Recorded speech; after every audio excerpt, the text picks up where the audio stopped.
Hey everyone, my name is... Actually, leave it. What's in a name anyway?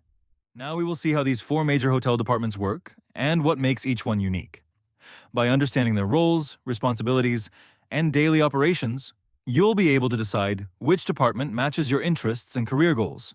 In this video, we'll break down all four major departments in a simple and easy-to-understand way, helping you get a clear picture of what happens behind the scenes in a hotel. Let's go. Welcome to this explainer. Have you ever walked into a grand hotel lobby, admired those gleaming floors, checked in effortlessly, and later found a perfectly fluffed pillow waiting in your room? It all just feels like magic, doesn't it?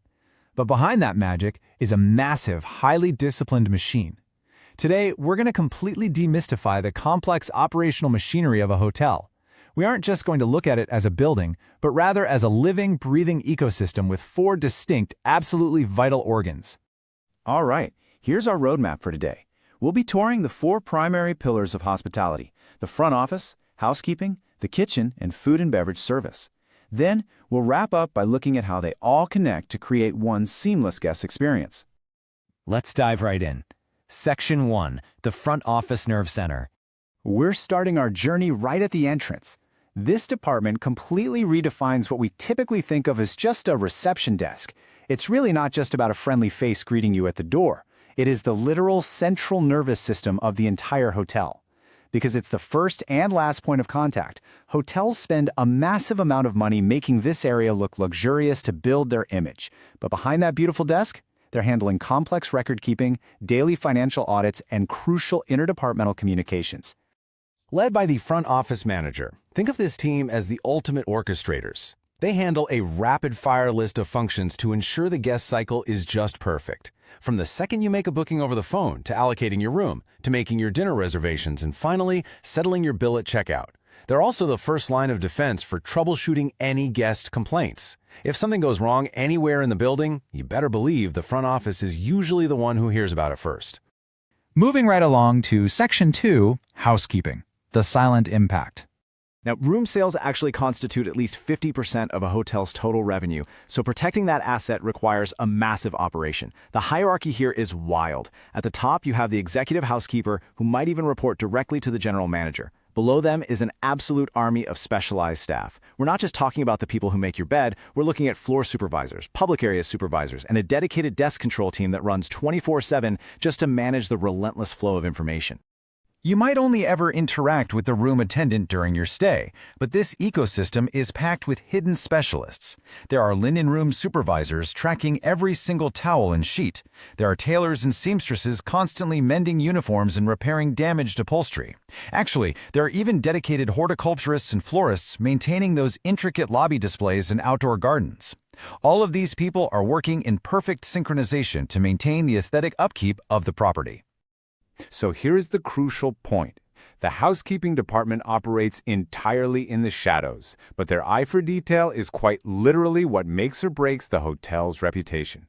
As the saying goes in the industry, a single stray hair left in a bathtub can ruin a guest's entire perception of the establishment. No joke. This is exactly why staff are hired specifically for their critical observation skills and inherent discipline.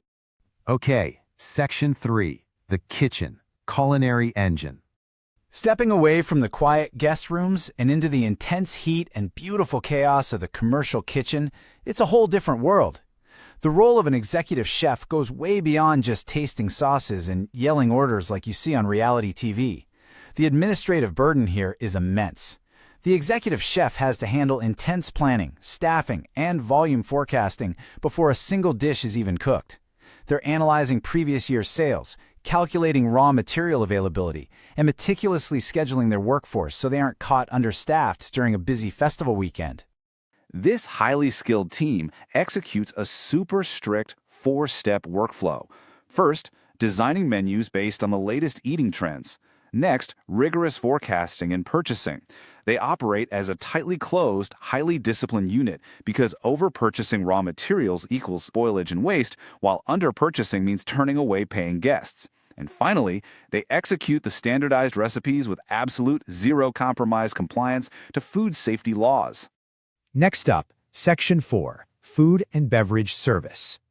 So while the kitchen is locked away, cooking the food and beverage service department is the highly visible client-facing personality that actually delivers and sells it. The contrast between the two is really fascinating. On one hand, you have the kitchen, the invisible, meticulous engine room focused purely on safety and inventory. On the other hand, you have F&B service, the incredibly dynamic dining operations. The kitchen makes the product for sure, but F&B service generates the revenue and manages the guest's actual dining experience. This department is essentially its own profit center. F&B managers are coordinating a massive scope of operations. They aren't just running the main restaurant. They're coordinating room service with the front desk, ensuring housekeeping is restocking those tiny minibar snacks, and executing massive high-stakes banquets and catering events. They have to constantly communicate with the kitchen to know exactly how long a dish takes to prepare so they can manage guest expectations perfectly. And finally, Section 5, the seamless guest experience. It's the ultimate question, isn't it? Seriously, think about it. Imagine a guest requests a late checkout at the front desk. If the front desk doesn't tell housekeeping, a room attendant walks in on the guest. Then, housekeeping gets delayed cleaning the room. The next guest arrives to check in, but the room isn't ready. They get angry, decide to wait at the bar, but wait, the bar is understaffed because F&B didn't anticipate the sudden rush. It's a massive domino effect. Without a system, the entire hotel collapses into chaos. Well, the answer to this chaos brings us right back to where we started, the front office acting as the nerve center. Today, this seamless interdepartmental communication isn't just done with walkie-talkies. It's driven by Advanced Property Management Systems, or PMS. This software interfaces directly with housekeeping to show which rooms are clean, with the kitchen to post restaurant charges straight to a guest's bill, and with engineering for instant maintenance alerts. The data on this is actually pretty striking. Research shows that when hotels implement standardized digital communication channels and clear protocols between these four pillars, they see a massive 37% reduction in operational errors. That means 37% fewer wrong room service orders, fewer delayed check-ins, and ultimately, significantly higher guest satisfaction. The technology literally forces the departments to work as a true, unified team. So, the next time you walk into a hotel, take a second to look past the beautiful lobby. When you check in, sleep in a pristine room, or order a meal, ask yourself, how many people in this massive interconnected ecosystem, from the executive chef planning menus weeks in advance, to the florist arranging the lobby, to the room attendant perfecting your pillows, just work together in absolute harmony to make your stay perfect? Thanks for joining me on this explainer, and keep an eye out for that invisible magic the next time you travel. Now, I guess you have learned and understood what each department does and where you might fit best. In the next video, we will take a deeper look into the food and beverage F&B department, the department where I work. Trust me, it's one of the most exciting, dynamic, and enjoyable departments in the hotel industry. From interacting with guests to creating memorable dining experiences, F&B truly has its own royal charm. So, I'll see you in the next video.